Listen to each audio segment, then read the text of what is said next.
네, 안녕하세요. 오토타임즈 김성환 기자입니다. 요즘 가장 최근에 대세 세그먼트로 자리 잡은 차는 바로 SUV겠죠. 그래서 제가 오늘 준비한 차는 바로 엄청난 SUV는 아닙니다. 오히려 SUV와 정반대의 차를 준비를 했는데요. 사실 뭐 요즘 SUV가 가장 인기가 많은 차종으로 등극하면서 상대적으로 세단이나 쿠페는 인기가 시들해진 게 사실입니다. 그 중에서도 경량 스포츠카는 더더욱 소비자들의 외면을 받았는데요. 제조사 역시 이를 반영한 결과 경량 스포츠카 만들기를 포기하고 있죠. 벤츠가 SLC의 단종을 선언했고요. 이외에 수많은 경량 스포츠카 제조사들도 많이 축소를 하고 단종을 시키는 추세입니다. 이 와중에서 BMW는 여전히 끝까지 경량 스포츠카 만들기를 고집을 하고 있습니다. 달리는 즐거움은 어느 차종이나 세그먼트 상관없이 보여줘야 한다는 BMW의 철학이 아주 잘 묻어있죠. 그리고 그 중심에 서 있는 차, 바로 BMW 3세대 G4입니다. 하드톱을 소프트탑으로 바꾸고 완전히 새로워진 플랫폼과 디자인, 엔진까지 전방위적으로 바뀐 이 차, 무엇보다도 저 같은 자동차 마니아들이나 자동차 산업에 있어서 새로운 세그먼트의 등장으로 점점 이 경량 스포츠카와 같은 운전 재미를 요구하는 차들이 없어지고 있는 이때 BMW가 야심차게 준비한, 꾸준히 우리는 이런 차 만들고 즐거운 차 선보일 것이다 라고 얘기를 하고 있는데요. 이 3세대 G4가 어떤 매력으로 보여줄지 지금 바로 한번 살펴보시겠습니다.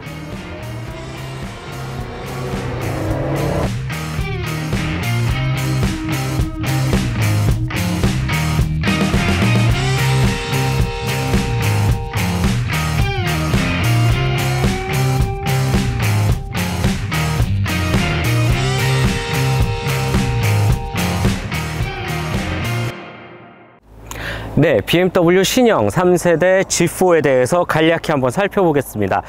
우선 이 차는 요소를 살펴보기 전에 전체적인 틀을 먼저 좀 확인해 봐야 될 것 같아요. 이 차 같은 경우는 길이가 약 한 85mm 늘어났고요. 전폭도 70mm 이상 넓어졌거든요. 그런데 반대로 휠 베이스는 한 26mm 줄어들었습니다. 굉장히 아이러니하고 좀 독특한 조합이긴 한데 이 바탕에는 새로운 플랫폼이 적용된 결과라고 할 수가 있겠네요. 후륜구동 기반의 새로운 플랫폼이 적용돼서인지 좀 더 넓고 길면서 운전의 밸런스를 중요시하는 딱 탑승 공간은 알맞게 짜여져 있게끔 휠 베이스는 또 크게 줄인 것이 특징입니다. 네, 우선 이 앞모습부터 한번 살펴보시겠습니다. 솔직히 저는 BMW 미디어 사이트에서 제일 처음 G4의 사진으로만 봤을 때는 앞모습이 좀 너무 싱겁지 않나 라는 생각이 들었어요. 그 중심에는 약간 헤드램프가 있었는데, 헤드램프가 옛날에 G4 같은 경우는 되게 가로로 날렵했는데 이번에는 너무 단정한 거예요.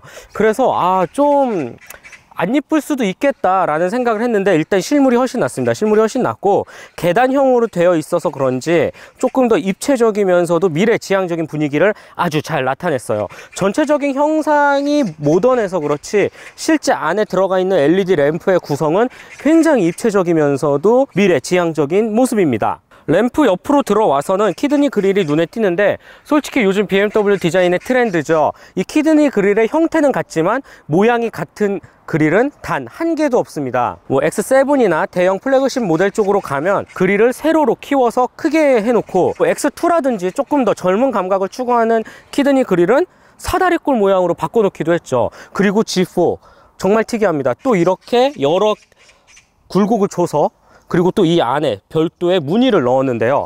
다른 BMW에서는 볼 수 없는 멋있는 부분이 아닐까 생각이 듭니다. 그 밑으로 자리 잡은 대형 공기 흡입구를 비롯해서 이 차는 M 패키지가 기본으로 들어가 있는 차답게 다양한 요소마다 굴곡을 많이 넣어서 입체적인 모습을 표현했고, 조금 더 역동적인 감각을 강조한 듯한 모습이 눈에 띄네요. 옆을 한번 살펴보시겠습니다. 우선은 휠베이스를 줄였는데 길이가 늘어난 거는 앞뒤의 길이를 더 늘렸다는 거겠죠. 그래서인지 뒷바퀴와 내 엉덩이가 붙는 시트 가운데 사이가 굉장히 좁습니다. 굉장히 좁고 그만큼 무게중심을 50대 50 정확히 맞출 수가 있었고요. 앉아서 운전을 할 때 가장 최적의 상태로 드라이빙 퍼포먼스를 낼 수 있게끔 도와주는 구조인 것 같아요. 아무래도 롱노즐 쇼테크 특징이기도 하죠. 그렇기 때문에 극단적으로 짧아진 휠베이스, 그리고 뒷바퀴 바로 앞에 있는 운전석, 그 다음에 앞바퀴로 연결돼서 긴 보니까지 전체적으로 잘 달릴 수밖에 없는 구조이고요. 휠, 타이어 빼놓을 수 없죠. 스포츠카에서 가장 중요한 모습이기 때문에 19인치 블랙 M 전용 휠을 비롯해서 대구경 디스크 브레이크, 그 다음에 파란색 캘리퍼까지 조화가 상당합니다. 타이어는 미쉐린 PSS 시리즈가 들어가고요. 앞쪽은 255mm 사이즈가 들어갑니다. 분명히 접지력에서도 크게 우수하게 좋은 성적을 낼 것으로 기대를 하고요. 옆으로 넘어와서는 BMW G4 시리즈만의 상징과도 같았죠. 팬더 부분인데요. 역시나 기대를 저버리지 않았네요. 확실히 에어브리더를 비롯해서 세로로 길게 빠져져 있는데요. 다양하게 각도를 넣고 굴곡을 넣어서 그런지 입체적이면서도 시선을 끌어당기기에 확실합니다. M 배지도 기본으로 들어가 있고요. 그 다음에 팬더와 보닛이 맞물리고 팬더가 맞물리는 요 끝에서 시작해서 아주 길게 흐르는 굵은 캐릭터 라인까지 이 차가 G4의 날카로운 면을 아주 강조하고 있다라는 듯한 느낌을 잘 받게 합니다. 네, 아무래도 이 차는 오픈카다 보니까 측면에서의 매력이 상당한데요. 특히 바짝 누워져 있는 A필러만 봐도 이 차의 성격을 정확히 알 수가 있습니다. 정말 많이 누워있죠. 세단과 SUV와 비교하면 말도 안 되게 많이 누워져 있어요. 그리고 요 사이를 가로지르는 바람 통로는 물론 시야 확보에도 굉장히 유리하게끔 따로 분리를 해서 사이드미러를 위치해 놓았고요. 분명히 많은 공기 역학을 고려하고 개선해서 만든 디자인인 것 같습니다. 그 다음에 A필러가 누워져 있고 바로 연결을 해서 뒤에 윈드 디플렉터와 함께 떨어지면서 바람을 타고 빠지는 다운포스까지 만들어내는 디자인, 정말 칭찬할 일이고, 윈드 디플렉터 같은 경우 조금 더 고급스러워진 것 같아요. 예전 G4와 비교해서는 되게 만듦새도 좋고 아주 고급스럽습니다. 물론 전복이 됐을 때 튀어나와서 운전자의 머리를, 상해를 입는 거를 최대한 방지해 주기도 하죠. 컨버터블에서는 굉장히 중요한 기술 중에 하나이고 요소입니다.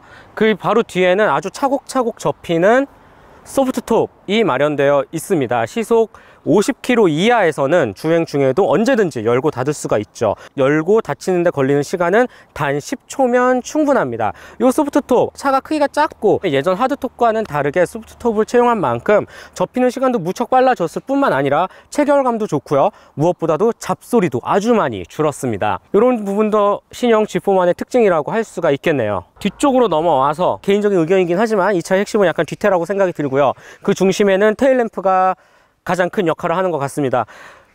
측면 면에서 타고 내려와서 자연스럽게 다시 평면으로 넘어가서 계단식 굴곡을 지는데 요런 라인이 너무 멋있게 디자인을 한 것 같아요. i8도 그렇고 8 시리즈도 그렇고 BMW가 이런 스포츠카 쪽에 뒤태를 만드는 게 물이 올랐다라는 느낌을 많이 받고요.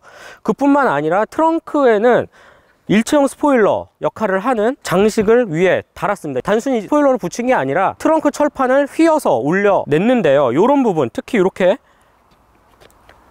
바짝 찍혀 올린 부분을 비롯해서 이 측면 굴곡과 자연스럽게 이어지는, 그리고 부드럽게 테일램프까지 떨어지는 이런 라인이 멋있는 것 같습니다. 요즘 차들은 볼 수 없는, 진짜 BMW가 잘 만든다, 이런 느낌 되게 많이 받고요. 그 밑으로 넘어와서는 M 패키지답게 조금 더 투톤으로 처리된 범퍼가 마감되어 있고, 배기육 파이프는 생각보다 큽니다. 그 옆에는 장식을 넣어서 포인트를 줬죠. 여기는 참고로 뚫려 있지는 않습니다. 그리고 G4의 상징과도 같은 이 엄청나게 커다란 모델명 숫자, 보기만 해도 흥분을 자극하는 숫자죠. 그 밑에 BMW 로고, 그 다음에 S드라이브 20i라는 배지까지 아주 일목요연하게 잘 들어가 있어요.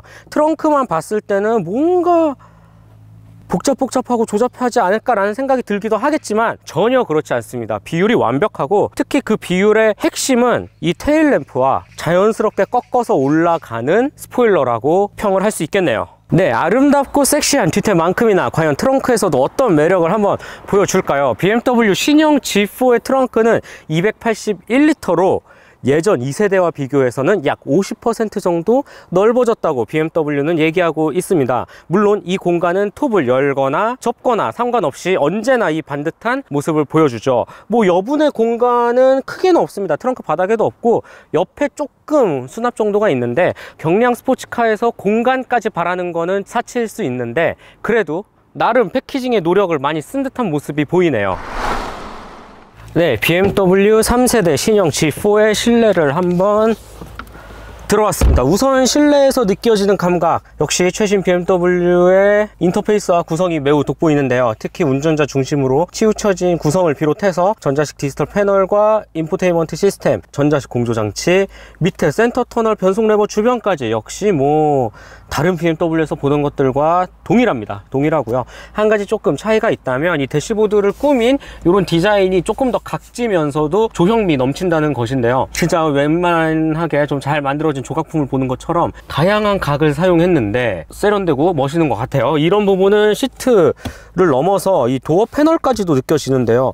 은근 각을 많이 사용해서 뭔가 조형미가 강조된 듯한 실내가 매우 인상적입니다. 두툼한 M 스티어링 휠을 비롯해서 패들 시프트, 그 다음에 간단한 조작 버튼까지 역시 부품 공유화를 통해서 여느 BMW 차들에서 볼 수 있는 특징이고요. 특히 변속 레버 주변도 마찬가지죠. 최근에 리뷰로 소개를 해드렸던 X5 M50D 같은 경우는 뭔가 럭셔리를 추구한 차답게 이런 부분이 이제 크리스탈로 되어 있었는데, 이 차 같은 경우는 그냥 간단한 플라스틱 패널로 되어 있습니다. 나쁘다는 건 아니에요. 오히려 오픈카 특성상 외부 환경이 취약하기 때문에 이런 내구성 좋은 부품들을 사용하는 게 더 관리하기 편하죠. 때문에 뭐 이런 부분도 나쁘지 않고요. 변속 레버 앞쪽에 수납함을 열면 이제 휴대폰 무선 충전을 할 수 있는 패드와 USB, 그다음 12V 소켓, 간단한 수납 공간 등이 마련되어 있습니다. 근데 저는 한 가지 아쉬운 부분을 꼽자면 솔직히 컵홀더예요. 컵홀더가 요 앞쪽에 좀 위치했으면 좋겠는데, 좀 디자인적으로 많이 개성을 강조한 덕분에 컵홀더가 이 콘솔 박스 뒤쪽에 있습니다. 상대적으로 좀 많이 팔을 꺾어야 하는데요. 운전을 하면서 음료를 마시고 여기 넣기가 그렇게 과정이 자연스럽지만 않고, 컵홀더를 만들어 놨기 때문에 상대적으로 이 콘솔 박스 공간은 공간으로서의 활용도는 많이 죽어 있는 상태죠. 좀 한 가지 특이점은 그냥 이 한쪽만 닫아 놓으면 컵홀더 역할을 수행한다는 건데, 멋을 위해서는 괜찮지만 실제 운전을 하면서 자주 사용하는 것들의 불편함은 조금 아쉬운 부분인 것 같습니다. 이 외에 뭐 다른 부분은 크게 흠잡을 곳이 없고, A필러가 누워져 있고, 경량 스포츠카, 오픈카의 특성상 햇빛 가리개가 작은 거는 어쩔 수 없어요. 이건 솔직히 경쟁차도 다 비슷한 부분이기 때문에 단점으로 지적될 사항은 아니고, 이 나머지 부분에 솔직히 플라스틱 부분이 조금 많이 들어가 있긴 한데, 저는 오히려 차를 관리하고 내구성 부분에서는 이런 게 더 알맞다고 생각이 듭니다. 그리고 아무래도 2인승 오픈카의 단점이라고 꼽을 수 있는 건 역시 공간 활용이겠죠. 뭐 이런 차에서 많은 공간을 기대하는 건 솔직히 무리수라고 생각이 듭니다. 그렇지만 그래도 어느 정도 공간이 있었으면 좋겠는데, G4 역시 많은 고민을 했을 거예요, BMW 담당자들도. 그래서인지 곳곳에서 그래도 나름 합당할 만한, 수긍할 만한 공간이 뭐 눈에 띕니다. 글러브박스 당연히 있고요. 그 밑에 뭐 옆으로 아주 작지만 없는 것보다는 있는 게 낫죠. 지갑 정도는 간단히 수납을 할 수 있을 것 같아요. 통행권이나 요 정도 따로 이렇게 홈을 파져 있고, 그래도 수납 공간이 부족하다 싶으면 시트 뒤쪽으로 넘어가면 간단히 물건들을 이렇게 툭툭 넣을 수 있는 그물막을 비롯해서 수납 공간이 있습니다. 그 시트를 앞쪽으로 당기게 될 경우 그래도 어느 정도 공간이 나오기 때문에 요런 부분 그냥 알차게 잘 활용해서 수납을 해야 정신 건강이 좋겠다라는 생각이 드네요. 네, BMW 신형 G4의 간단한 주행 성능을 한번 살펴보시겠습니다. 우선 이 차의 제원부터 한번 알아봐야겠죠. 이 차는 직렬 4기통 2.0L 트윈터보 엔진을 넣어서 최고 출력 197마력, 최대 토크 32.6kgm/M를 발휘합니다. 간단한 수치로만 보면 크게 메리트는 없는 것 같은데, 실제 운전을 해서 이제 시동을 켜고 가속 페달을 밟으면 체감 감성은 솔직히 숫자를 훨씬 뛰어넘습니다. 일단 197마력이라는 힘을 아직 다 지금 확인해 보지는 않았지만, 기본적으로 초기 발진 가속에서 주는 소리라든지 스로틀 반응이 매우 좋아요. 이 발진 가속도 역시 가솔린차 특유의 민첩함이 좀 더 강한 편이에요. 그리고 특히 소리가 웅웅거리면서 되게 자극적인, 운전자를 자극하는 소리인데, 그렇다고 막 그 경쟁사의 모델들처럼 뭐가 엄청 요란하거나 되게 민감하거나 거슬리진 않고요. 듣기 좋으면서도 중저음의 소리가 매우 인상 깊은 것 같습니다. 무려 컴포트 모드에서 천천히 달릴 때조차 이런 소리가 실내에서 아주 잘 전달해지는데요. 이런 부분은 꽤 마음에 드는 것 같아요. 네, 지금과 같이 다시 초록불이 돼서 지금 가속 페달을 밟고 있는데 혹시 소리 들리시나요?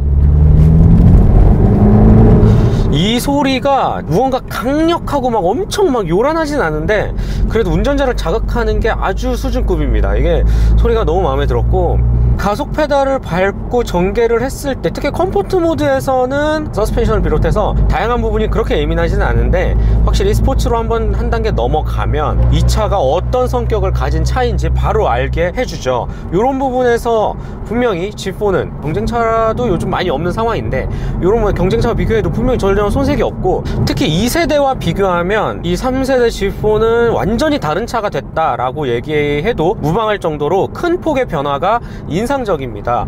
우선 지금과 같은 고속 안정성도 그렇고요, 코너에서도 너무 강성이 좋기 때문에 언제든지 쉽게 핸들을 꺾고 좀 더 빠르게 코너를 들어갔다 나올 수도 있죠. 이런 부분에서 3세대 G4 다양한 부분에서 변화를 겪었죠. 아무래도 플랫폼의 영향이 가장 컸을 것 같은데요. 후륜구동 전용 BMW 플랫폼답게 활용도가 굉장히 높습니다. X7을 비롯해서 7 시리즈 그리고 G4까지도 모두 다 같은 플랫폼을 공유하면서 길이를 늘리고 줄이고 할 수 있죠. 아무래도 짧아진 휠 베이스에서 오는 영향과 새로운 플랫폼이 주는 시너지 효과가 더해져서 이 고속 안정성을 비롯해서 전체적인 강성 부분에서 2세대와는 전혀 다른 차다라고 얘기할 수 있을 것 같습니다.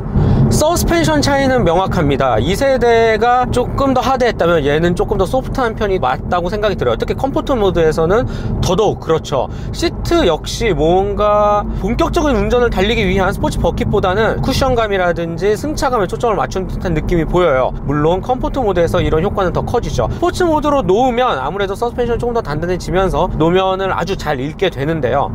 크게 걱정할 필요는 없을 것 같습니다. 예전 2세대가 전체적으로 딱딱했다면 3세대에 와서는 좀 컴포트와 스포츠, 에코, 프로 사이에서 미세하게 댐핑값 조정을 아주 잘 한 듯한 느낌이 보여지고요. 반대로 스티어링 휠의 감각은 2세대와 크게 차이가 없습니다. 여전히 묵직하면서 여성분들이 운전하시기에는 요즘 차들과 비교해서는 좀 무거운데? 라는 느낌이 들 정도로 묵직한 감각이 큽니다. 하지만 본격적인 주행이 시작되면 이 정도 세팅이 오히려 더 이상적이고 안정적이죠. 헤어 스티어링 휠 반응도 여전히 마음에 들었고요. 한 가지 가장 마음에 들었던 부분은 바로 브레이크 시스템인데요. 브레이크 시스템이 차와 성능과 차체 크기 여러 가지 요소를 종합했을 때 약간 오버스펙이 아닐까 싶을 정도로 매우 마음에 들었던 부분입니다. 네, 전체적인 차의 요소들을 종합해 봤을 때 완성도가 굉장히 높기 때문에 저는 개인적으로 20i보다는 그래도 조금 더 출력이 높은 30i나 아니면 정말 BMW의 정수라고 얘기할 수 있죠. 6기통 엔진을 넣은 40i 쪽이 조금 더 궁금해지고 그만큼 더 재밌고 완성도 그 다음에 조합 배율이 끝내줄 거라고 생각이 듭니다. 하지만 뭐 20i만 돼도 일반 소비자분들 오픈 에어링의 감성을 느끼면서 여유롭고 편안하고 부담 없이 즐기기 위해서라면 20i 도 분명히 나쁘지 않은 선택이 될 것 같고요. 아무래도 경량 스포츠카의 특징은 운전 재미와 굽이치는 코너길에서 스릴과 역동성 넘치는 운전의 즐거움을 향하는 게 가장 크겠죠. 이 차 역시 아주 잘 표현되어 있습니다. 아무래도 시트 위치를 비롯해서 앞뒤 바퀴 사이의 거리라든지 전체적인 비율을 육안으로만 봐도 정말 잘 달리고 재밌을 것처럼 생겼죠. 실제로도 그렇고요. 이 차 같은 경우는 코너길에서 과감하게 스티어링 휠을 꺾어도 충분히 재미를 주면서 운전자에게 적절한 피드백을 전달해 줍니다. 요즘 이런 신차를 만나는 것 자체가 쉽지 않은데 BMW는 여전히 브랜드의 철학을 아주 잘 지키고 있고 몸소 실천하고 있구나 라는 사실을 G4를 통해서 알 수가 있습니다. 경량 스포츠카 플러스 오픈카, 요런 차를 타는 특징, 운전을 하면서 느껴지는 시야각은 확실히 좁습니다. 일반 세단이나 SUV에 비해서 확실히 좁죠. 더군다나 A필러가 많이 누워져 있기 때문에 이런 부분에서도 시야 확보에 많은 어려움을 겪었을 거예요. 대신 신형으로 오면서 경쟁차와는 조금 다른 부분이라고 하면 사이드미러 디자인이 제법 크기 때문에 이 차급에서는 그래도 양옆 시야 확보는 조금 더 유리한 것 같고요. 아무래도 뒷팬더를 많이 풀리게 되는데요. 이런 차는 디자인적으로도 중요하니까요. 이런 점을 감안해서라도 G4 같은 경우는 시야 확보에 상대적으로 유리합니다. 내 차로 소유해서 익숙해지면 다루는데 어렵지는 않을 것 같아요. 이런 시야 확보 부분에서도 많은 디자인적 요소가 개입되고 조금 더 최적의 시야를 확보하기 위해 BMW도 노력을 했겠죠. 이런 부분 실제로 운전을 하면서 느낄 수 있는 부분이기 때문에 개인적으로는 정말 마음에 드는 부분이라고 생각이 들고요. 한 가지 아쉬운 점을 꼽자라면 저는 그 터보차저 특유의 지연 현상인 터보 렉을 꼽을 수 있을 것 같은데요. 솔직히 좀 있는 편입니다. 아주 없다고는 할 수 없을 것 같고요. 요즘 경쟁차 회사들도 터보 렉을 줄이기 위한 기술 경쟁이 정말 상당한데요. 뭐 각각 요소나 부품이나 흡기와 배기 사이에 다양한 마찰력을 줄이는 요소를 통해서 터보렉을 줄입니다. BMW도 많이 노력을 했을 텐데, 근데 이 신형 G4 같은 경우, 특히 20i 같은 경우는 터보렉이 조금 있는 편입니다. 지금과 같이 정속 주행을 하다가도 살짝 추월 가속이라든지 가속 페달을 밟게 되면 여지없이 한 박자 쉬게 되는 모습을 보여주게 되죠. 지금과 같이 가속 페달 밟으면 한 번 쉬고 다시 또 한 번 쉬는데, 이 과정이 조금 한 템포 쉬는데 조금 여유롭기는 합니다. 물론 일반 소비자라면 크게 느끼기는 쉽지 않을 것 같긴 한데, 다른 부분에서의 요소가 워낙 만족스러워서 그랬던지 터보렉이라는 부분이 조금 더 아쉽게 느껴지는 것 같습니다. 네, BMW 신형 G4 솔직히 안 나올 줄 알았어요. 벤츠 SLC가 단종을 선언한 이후 BMW G4 역시 뭐 단종되는 게 아니냐라는 말이 나와서 조금 더 아쉬운 마음이 컸지만 여지없이 좋은 차를 내놨죠. 그 중심에는 토요타와 기술 개발을 공유해서 비용을 많이 낮추고 그런 다양한 노력들이 있었겠죠. 특히 아까도 말씀드린 것처럼 플랫폼의 변화로 인해서 50kg나 무게를 줄이는 데도 성공을 했고요. 1400kg대의 가벼우면서도 잘 달리는 차가 탄생을 했습니다. 운전을 좋아하는 사람들에게 요구에 충족을 해줬어. 그러면 일반 소비자분들, 폭넓은 대중을 잡기 위한 배려는 뭐가 있을까 구석구석 살펴봤는데 역시 BMW 빼놓지 않았습니다. 특히 반자율 주행 시스템이 대표적이고요. 장거리 고속 크루징 주행에서는 제 역할을 아주 잘 발휘했죠. 이뿐만 아니라 이런 요소라든지 인포테인먼트 시스템을 비롯해서 소재라든지 각각의 패널이라든지 소재가 확실히 예전 G4에 비해서는 확실히 좋아졌습니다. 내구성을 강조해서 나는 달리기를 좋아할 거야 라는 2세대 G4와는 완전히 다른 차가 됐고요. 럭셔리를 중요시하는, 아무래도 그게 미래 제조사들이 나아갈 방법이기도 하겠죠. 그런 부분에서 BMW 신형 G4는 보는 시각적 즐거움도 굉장히 뛰어나기 때문에 일상 주행에서도 만족감이 굉장히 크고요. 뭐 사운드 시스템을 비롯해서 소재 다양한 부분에서 일반 소비자분들, 폭넓은 소비자분들을 잡기 위한 노력이 많이 배어 있는 것 같습니다. 네, 아무래도 요즘 제조사들이 이 신형 스포츠카를 선보이면서 한 가지 재미 요소로 넣는 부분이 바로 이 스포츠 디스플레이인데요. 인포테인먼트나 계기판을 통해서 조금 더 운전의 즐거움을 주기 위한 노력을 펼치고 있습니다. 깨알 재미 요소는 분명하지만 운전을 하는 사람 입장에서 급박하고 역동적인 주행을 하는 상황 입장에서 정면 시야만 보기 때문에 이런 요소를 잘 활용하지 않는 것도 사실입니다. 조금 아쉬운 부분인데 BMW G4 역시 이 기능을 안 넣었을 리가 없겠죠. 하지만 BMW는 조금 더 보기 편한 방법을 선택했습니다. 이 스포츠 디스플레이, BMW가 선택한 스포츠 디스플레이의 경우 더 보기가 일목요연해요. 횡 G값을 가운데에 집어넣었고요. 양쪽에 터보 바라든지 이제 최대 토크가 나오는 시점 등을 그래프로 표현했는데 상당히 보기가 일목요연하고 편합니다. 그 이상의 뭔가 다양한 그래픽은 넣지 않았어요. 딱 필요한 것만 알차게 넣어놨고요. 계기판 역시 마찬가지입니다. 횡직감만 딱 표현해놨죠. 오히려 이런 깔끔한 구성이 더 나은 것 같아요. 솔직히 너무 빠르게 주행을 하다 보면 정말 정면 시야밖에 보이지 않기 때문에 이렇게 아주 간단하고 깔끔한 구성이 매력적인 것 같고요. 다른 뭐 경쟁차에서 볼 법한 가변 배기 시스템도 없습니다. 물론 소리는 좋지만 가변 배기 시스템 같은 건 따로 없어요. 그냥 스포츠 모드 한번 누르고 컴포트 모드 한번 누르고 언제든지 나는 원활한 소리를 제공해 주겠다 라는 자신감도 담겨져 있는 것 같은데요.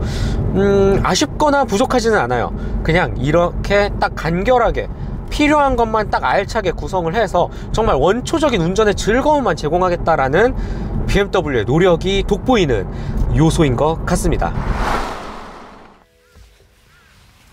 네, 지금까지 BMW 신형 G4를 만나봤습니다.